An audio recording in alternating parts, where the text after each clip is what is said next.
Hi, Jill. Hi, Jill.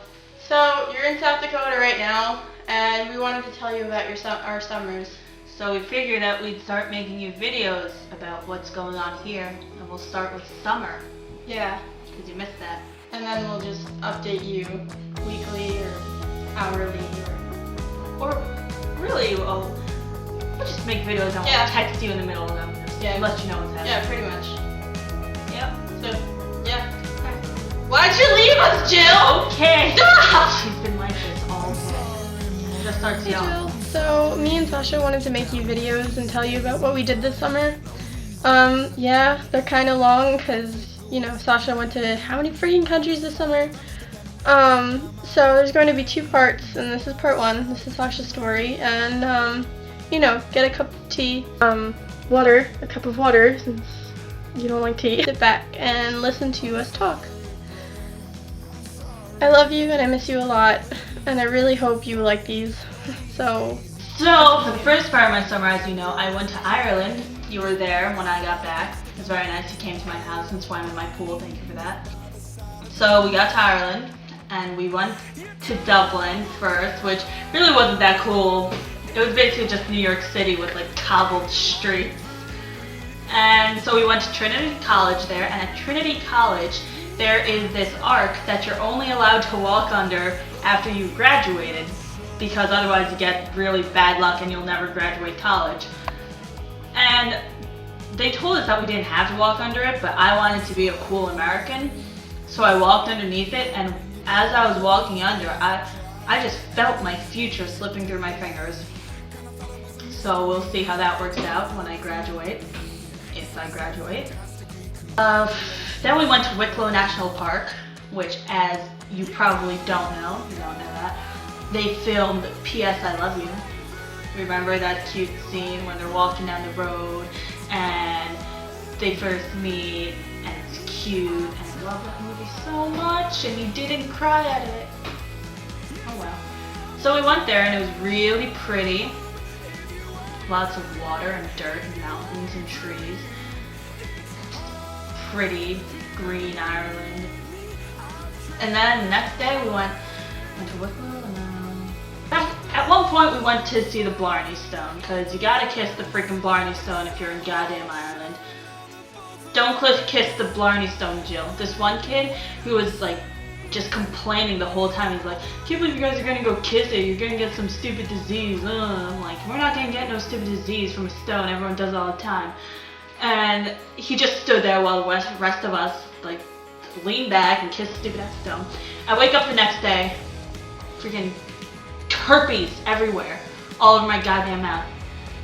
I did not have enough cover up to hide it, and the kid would not stop harassing me the rest of the trip. Like, I told you don't kiss stone, don't touch the rock with your mouth.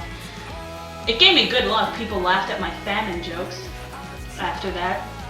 They were in Irish, they were Canadian, so I feel like they were kind of obligated, because, Canadians and Mariana's Trench. One of my leaders, he was this big black guy, and we couldn't remember his name, so we just picked LeBron, and LeBron turned into LeBron James. And when we were in Castorvine, word spread around that LeBron James was in town, and since nobody could tell the difference between LeBron James and a tall black guy, they all thought that it was LeBron James walking through town, so they started taking pictures with him and asking for autographs, and he didn't know what to tell them because he didn't want to let them down. So we got all just in too deep with this huge fiasco, and we were so relieved when we left. And I hope they don't find out, because black people will probably never be welcome in that town if they do. But yeah, we played Gaelic football. Gaelic football is a beautiful game, played by beautiful people. We learned how to play Gaelic football in County Kerry, I don't know where. The fact of the matter is, they were really hot guys who taught us how to play Gaelic football. They were beautiful. Oh, also, speaking of Gaelic football, I went to Croke Park, which is the biggest stadium in Europe. It seats 82,000 people, and sometimes they have concerts there. And only 2 dates are booked for 2014, and would you freaking guess who? One Goddamn Direction. 82,000 seats.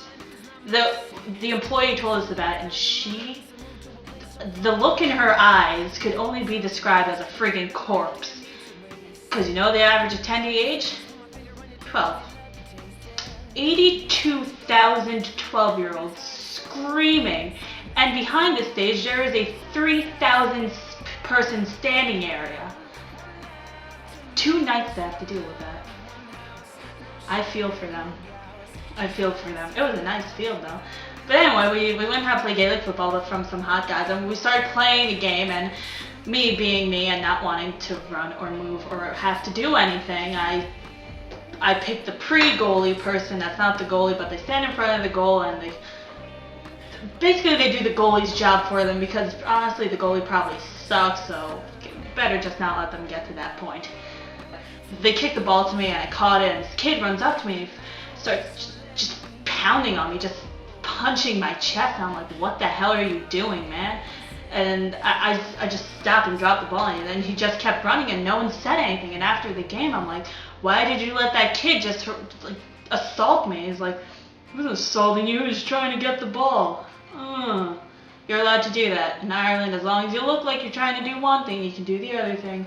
Also, before we played the game, I made a joke, because it was all American kids, and I was to my team. I was like, "All right, guys, we're gonna play this game now. Are we Americans or Americans?" And the Irish guy, he just sat down, squatted down. He stayed there. I don't even think that he left to play the game. He was just so done. It was beautiful. It was a beautiful moment. What else did we do in Ireland? Didn't do any people, which was pretty upsetting. I was really excited in the store about how they use coins for money, like the 2 euros and the 1 euro, because it made me feel like I was a pirate. So this guy, I gave him like 20 euros and he gave it to me all in coins. I was so happy. I don't think I've ever spent money so quickly. But it was really fun. It was very nice of them to do that. They really love John F. Kennedy there, right? JFK, blown away, yes. John F. Kennedy. So they have this statue for him where you can go shake his hand, and it's kind of creepy. Why do they like him so much? What was the cheer? JFK blown away? It was... No, it's in a song, and I want to make sure I had the right guy. Oh my God. Jill knows where I'm coming from. She knows. That was Ireland. Then we came back, and I went home for 5 days. Then we went to Belarus. It's just a bunch of drunk people, really. One time he went through this party, it was like a barbecue type of thing, and he bought 15 bottles of vodka for what was supposed to be 10 people. There ended up being 24. We didn't know half of them, but they were really nice, so we let them stay anyway because they weren't going inside our house. And Dima got so piss-ass drunk, and my grandpa he came outside, and instead of shouting, he started laughing. He just started laughing at my brother because Dima was like just stringing out the slew of curses, because Russian is such a colorful language when you want to curse. You can just write a book and it would all just be one huge cursing insult. And my grandma was just like so impressed at how well he learned to curse when he was drunk. We had to carry him up the stairs because he was just not having any of that walking. And these nice people, this one guy who I knew since my first year that I went there, he's very nice. He really wants to come to America, man. I hope he comes here, but he was like fairly sober, so he and his girlfriend helped us clean up and carry the table back inside. It was very nice of them. Glad that they were around. So that was our sort of party thing that we had. I was completely sober because, you know, my issue with the alcohol.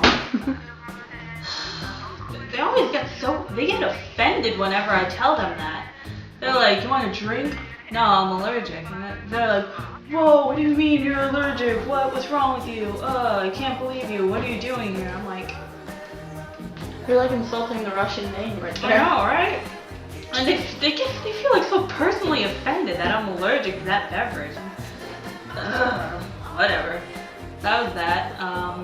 Yeah, that's basically all that we did in Russia. We just hung out a lot. Everyone got drunk all the time. Oh, one time they were having this like dance thing for like the senior citizens. So me and Dima, we just started dancing with them, and they were all very nice about it. But we had to be very careful to hide our American accents because they're senior citizens, and they were probably fought in World War II and the Cold War. Cold War. Speaking of that, I learned a very important fact because at one point we were sitting at some cafe, and there were these nice Russian people who we never met before, but started talking about us, and then somehow we got on the subject of slavery, and they're like, you Americans, you love slaves so much or whatever, and you fought a whole war about slavery, and I'm like, whoa man, that's not what the war was about. So I taught them about the Civil War, and then I asked them, like, what the hell is the Cold War like over here? And on our side they teach us that the Cold War started in 1947, but as far as the Russians are concerned, the Cold War started as soon as we dropped the bomb on Nagasaki, which I thought was pretty interesting. That was very cool. They were very nice people. And that's all I've got to say about Belarus, I think. And then I went to Norway, which was very nice, and the water was really clean, and the people were so happy all the time, and they're all so pretty. Okay, one time we went on like the cable car, no, not freaking cable car, whatever the goddamn thing is. Gondola? Yeah, the gondola thing, like you go up and it's on a wire. Yeah. Yeah, so we went up on a gondola, and then we decided to walk down this like freaking huge cliff thing. And there was like a paved path that you could go down, or you could like take like the hiking path, which like was a bunch of rocks and dirt and roots and stuff. So we went there, and I don't know what happened. We took a wrong turn, and we ended up in this community park center thing. It was the coolest thing I've ever seen in my life. It was like a track. They had like this huge in-ground trampoline, and on like the rock side they had a cargo net that you could climb up and like for like hiking the thing. And they there was this thing where it's like a tightrope, but you had like ropes on either side of you so you could walk on it. It was so cool, and there were these really hot shirtless guys playing volleyball, and they were all so nice. Like I kicked their ball to them, and I was like, let me play with you. But I didn't want to play because I'm not play volleyball. So we walked down there, then we went to our hotel. And then the next day we took a train to Voss because we figured we could find something fun to do there. But the thing that I wanted to go paragliding, but that was done for the day. So I told my dad I want to go skydiving. I didn't know that they had skydiving in Norway, but they did. So my dad called the skydiving place, and then he comes over to us. He's like, you guys are diving today. I'm like, excuse me? I did not want to go skydiving, so we're sitting in the taxi going up to the place, and I'm just thinking of ways to get out of jumping out of a freaking plane. But then when we got there, I saw the guy that I'd be jumping with, and he was really, really hot, so I was like, so I went skydiving, and I got pictures taken of me, and of course, my favorite person ever, that I only know him for like an hour, but his name was Nacho. And he took the pictures of me skydiving, and he was very nice, and he jumped out of a plane in bright green shorts. I don't remember if he was wearing shoes or not. Like everyone else, they had these like special jumpsuits and helmets and glasses and stuff, but no, he just put on sunglasses, a helmet, and shorts, screen shorts, and just did a backflip out of the plane. So that was nice. And then later that day, we figured we did enough extreme stuff, so we went to a castle courtyard where an English touring cast, they were doing a performance of The Taming of the Shrew. So we saw that, and let me tell you, it was definitely not Shakespeare's original text. But it was really funny, and they were very talented, and it was all in English, bless the Lord for that. And I got to meet them afterwards. This one guy looked like a fatter Elijah Wood, but he was very nice. And Agatha bought me a thing. You know how I buy Sandra things all the time? She found it in her journey in France. It's got my real life name on it. Well, not my real life name on it, but the real life name that I like on it. And it's just the first time that I've ever seen anything with my actual name on it, and I love it. And I love Agatha, and I love you. And please come back from South Dakota.